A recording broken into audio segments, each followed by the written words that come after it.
summer na po ngayon, ang gagawin po natin ay ang masarap at mayabong ice candy. Yung tinatawag po na pag kinagat nyo po ay malambot para po kayong kumakagat ng ice cream. Meron po kasing ice candy na pag kinagat nyo po para po kayong kumakagat sa yelo. Ang gagawin po natin ngayon ay ang mala ice cream na ice candy. Kaya kung interesado po kayo sa mga ganitong video, inaanyayahan ko po kayo na bisitahin nyo po yung aking channel. Kaya tara na po't umpisahan na natin ang pagluluto ng masarap na ice candy.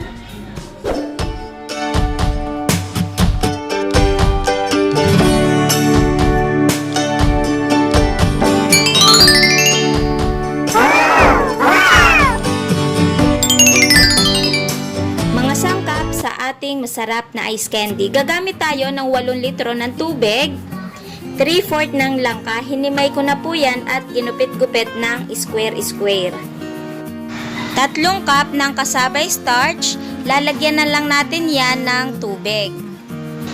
1 kilo ng condense, 1 kilo ng asukal. Pwede po tayong magbawas at pwede din naman po tayong magdagdag kung kulang po yung tamis ng ating ice candy. Kaya tara na po't umpisahan na natin ang pagluluto ng ice candy. Ang una po natin gagawin ay painitin po muna natin yung ating tubig. Balikan po natin yan mamaya kapag mainit na. Medyo mainit na po yung ating tubig. Nailagay na po natin yung kalahati ng ating langka para lumalasa na po dun sa ating ice candy. Inilagay na din po natin yung kalahating kilo ng asukal na puti para natutunaw na po yung ating asukal. O, hintayin na lang po natin yan na mas uminit pa at maglalagay na po tayo ng kasabay starch. Kumukulo na po yung ating gagawing ice candy at maglalagay na po tayo ng ating kasabay starch. Dapat po yung hindi ganong kalapot, sakto lamang po, hindi po ganong kalabnaw at hindi rin naman po ganong kalapot. Ang pangit po kasi tignan kapag sobrang lapot po, kasi kapag natunaw, ang pangit niya pong tingnan. Dapat po ay yung sakto lamang. Pag inilalagay nyo na po yung kasabay starch, dapat po ay sasabayan nyo ng halo.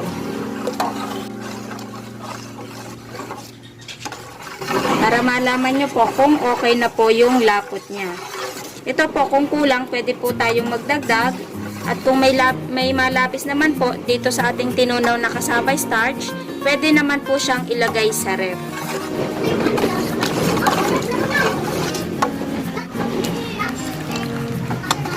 Konting kulo na lang po yan.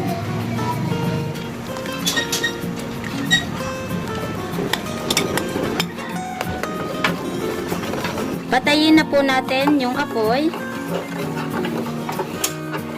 Yung atin pong gatas at saka yung ating tira na langka, pagpatay na po yung apoy, saka po natin ihahalo. Nahango na po natin yung ating ice candy.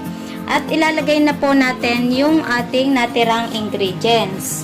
Ilagay na po natin yung ating condense. Lahat lang po natin yan. Pag nagagawa po ako ng ice candy, saka ko po inihahalo yung ating gatas at yung ating tirang flavor. Para sa akin po kasi, mas flavorful po yung ating ice candy kapag inihalo siya nang patay na po yung ating apoy. Pero depende pa rin po sa inyo kung ano po yung type ninyo. Pwede rin naman po siyang lutuin at pwede rin naman po nung katulad po nung aking ginagawa. Parehas lang pong pwede. Kaya depende na po sa inyo kung ano po yung inyong gusto. Lagay na din po natin yung ating langka. Pwedeng ang gawin nyo po yung kalahati po ay i-blender ninyo yung langka para mas maging malasa po yung ating ice candy. Ilagay na po natin. Haluin lamang po natin, tapos titikman po natin kung okay na po ba yung tamis o hindi.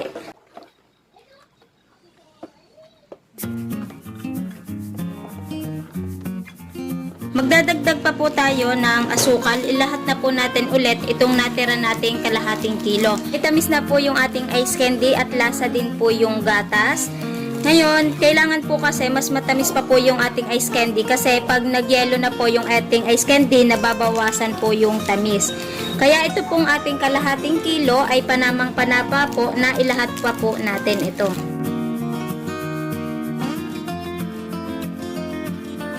Mas okay po ilagay yung cassava starch kumpara sa cornstarch kasi yung cornstarch po kapag lumamig, nagtutubig na po yun. Mabilis po siyang magtubig. Pero ito yung ating pong cassava starch ay hindi po ganon. Okay na po yung ating ice candy. Hintayin na lang po natin yan lumamig at babalikan po natin yan mamaya. Mag-umpisa na po tayo sa paggagawa po ng ating ice candy.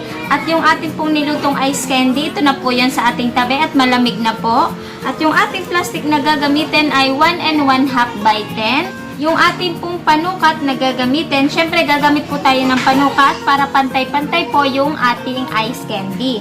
Ang sukat po nito ay 1/4 cup o 60 ml. Syempre, yung ating pong imbudo para hindi po tayo maglaho. Ngayon tayo po ay mag-uumpisa na sa pagbabalot. Magsasama na lang po kayo ng ilang piraso dun po sa ating langka na ginupit-gupit para pag kinagat po natin yung ating ice candy ay meron po tayong mangunguyang buo. Syempre, kailangan po ay pag itinali ninyo, mahigpit po yung pagkakatali.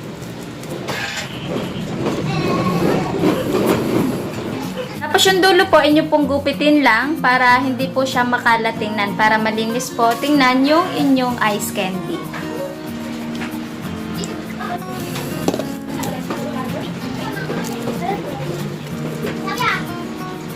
Balutin na lang po natin ito lahat. Tapos tayo po ay magbabalik mamaya kapag nabalot na po natin lahat. Nabalot na po lahat natin yung ating ice candy. Ito po yon. Lalagay na lang po natin to sa ating freezer. May nauna na po tayong nailagay doon. At tayo po lahat ay nakagawa ng 192 pieces. So, ilalagay na lang po natin to.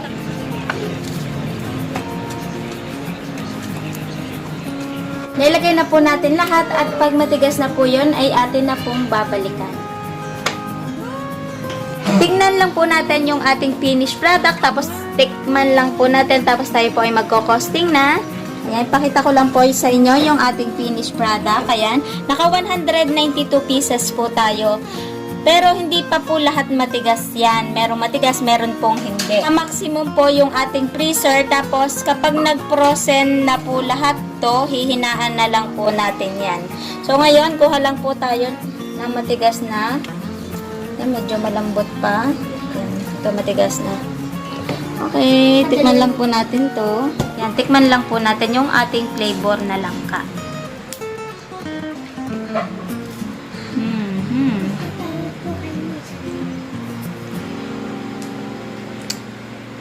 Ang sarap ng ating ice candy, flavor na langka. Langkan-langka po siya. Kahit hindi po natin na blender yung ating langka, pero lasang-lasa din po. Kasi, ang maganda po kasi sa langka, kahit kaunti lang po yung ilagay nyo, lasang-lasa po yung flavor niya. Kaya panalong-panalo po kayo dito sa langka. Hindi masyadong kita. Ayan. Mayabo po yung ating ice candy, malambot, lasang gatas. Tamis po ng ice candy natin, saktong-sakto lang po yon, hindi ganong sobrang tamis at hindi naman po siya matabang. Sakto lang po yon. Pero syempre depende pa rin po sa inyo yon. Kung gusto nyo pa po ng mas matamis, pwede pa po kayong magdagdag at pwede rin naman po kayong magbawas. Tamang-tama po ito ngayong summer. Gawin nyo po itong business, magugustuhan po ito ng inyong customers. Sigurado po magugustuhan to. Basta ang inyo pong ice candy, mayabo at lasa po yung flavor, magiging mabili po yung inyong ice candy at malaki rin po ang tubuan sa ice candy. Tapos, lamig. Tapos, ito po yung ating langka, yung ating ginupit-gupit na square-square. Ang maganda po dito, mas masarap pa po siya. Kapag nakasama po sa kagat nyo yung langka, mas masarap po yung flavor ng ating langka. Kaya, kung tag-langka po, pwedeng gawin nyo po itong flavor kasi mura lang po mabibili ninyo itong langka. May time po kasi na mahal to. Kaya basta dun po sa ating pagluluto, kailangan lang po ay mapalapot ninyo. At kasabay starch po ang inyong gagamitin. Saglit lang naman po siyang lutuin kasi pag bumulak na po siya, ilagay na po natin yung ating kasabay starch. At kapag nahalo na po siya ng ayos, malapot na, pwede nyo na po patayin ang apoy. Tama-tama po ito ngayong summer. Mabiling-mabili po ito sa mga kids, sa mga batuting. Tapos sa murang presyo po, 5 piso. Mabilis pong babalik ang inyong puhunan. Okay, ngayon po tayo po ay magko-costing na. Umpisahan po natin sa ating condensed, 73 pesos. Ang ating pong asukal ay 52 pesos. Ang ating pong langka ay 60 pesos. Cornstarch ay 10 pesos. Ang ating pong plastic na ginamit, nakadalawa po tayo, 18 pesos. Ang ating pong gas ay 30 pesos. 30 pesos lang po natin tinuos dahil saglit lang naman po natin niluto yung ating ice candy. Yung ating pong electric ay 150 pesos. Medyo malaki po yung ating konsumo ngayon sa ating kuryente dahil medyo madami po yung ating nagawa at magbubukas sara po tayo. At yun naman po sa ating labor cost, tuusin naman po natin sa 80 pesos kasi medyo madami po yung ating binalot. Kaya ang total po lahat ng ating puhunan ay 473 pesos. Ngayon, para po malaman natin ang puhunan natin sa kada isang ice candy, yung 473, i-divide po natin yung ating 192 pieces. Kaya ang kalalabasan nyo po ay 2.46 ang puhunan po natin sa kada isang ice candy. Ito po ay pwede nyong ibenta ng 5 to 6 pesos. Ibebenta na lang po natin ito ng 5 pesos para yung ating puhunan ay mabilis bumalik sa atin. At mabilis din bumalik po yung ating tutubuin. Pero depende pa rin po sa lugar ninyo kung magkano po yung inyong bentahan. Basta ang mahalaga po, yung lagi ko pong sinasabi ay magko-costing po tayo. Kaya yung ating pong 192 pesos, itatimes po natin sa 5 pesos, tayo po ay bebenta ng 960 pesos. Ngayon, para malaman po natin yung ating tutubuin, yung ating pong 960 pesos, ima-minus po natin yung ating puhunan na 473 pesos. Kaya tayo po ay tutubo pa ng 487 pa po ang ating tutubuin. Mga naghahanap po ng extra income ngayon pong summer, ngayong bakasyon, pwede nyo pong gawing extra income ang paggagawa po ng ice candy. Kasi malaki po ang tubuan sa ice candy. Kahit ano naman pong flavor, pwede nyo pong gawin. Basta yung ating pong procedure ng pagluluto, sundin nyo lang po yun at makakagawa po kayo ng masarap at mayabo na ice candy.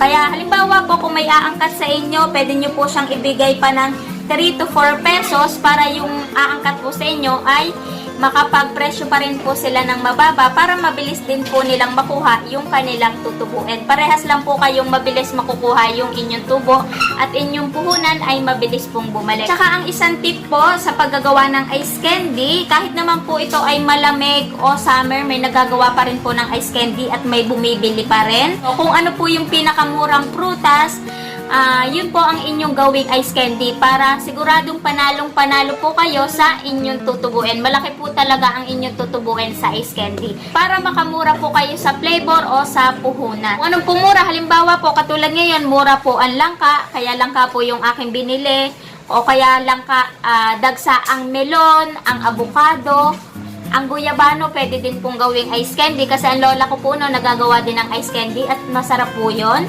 Ang buko, ano pa ba? Basta marami pong prutas, kung ano pong type nyong gawing flavor ay pwede po. At sa mga nanay po na nasa bahay po lamang, pwede nyo po itong gawing sideline. Lalo na po ngayong summer. At sa mga tatrabaho po, pwede nyo rin po itong gawing sideline. Kung kayo po ay nagtatrabaho, meron po kayong maiiwan sa bahay, pwede nyo pong ipatinda sa kanila. Sa mga estudyante po, pwede nyo itong gawin kasi madali lang po ito, kayang-kaya nyo. Para sa pasukan, meron po kayong pambili ng gamit, makatulong kayo kay nanay. Kaya maraming pong salamat. Kita-kits po ulit sa aking mga next video. Maraming pong salamat. Bye-bye!